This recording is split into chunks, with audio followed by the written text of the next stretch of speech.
তাহলে কি করতে চান ওসমান বে?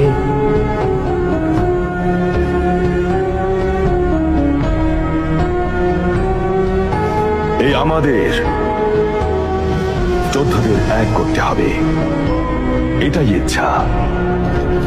বাজারের ভেতর দিয়ে ইনি গলে যেতে হবে। ক্যাস্টেল, বিলেজিক আর ক্যালিসের রাস্তা দখল করে ইনেগল দুর্গ অবরোধ করতে হবে, আর মহান আল্লাহ তাআলার নাম নিয়ে ইনেগল দুর্গ দখল করব।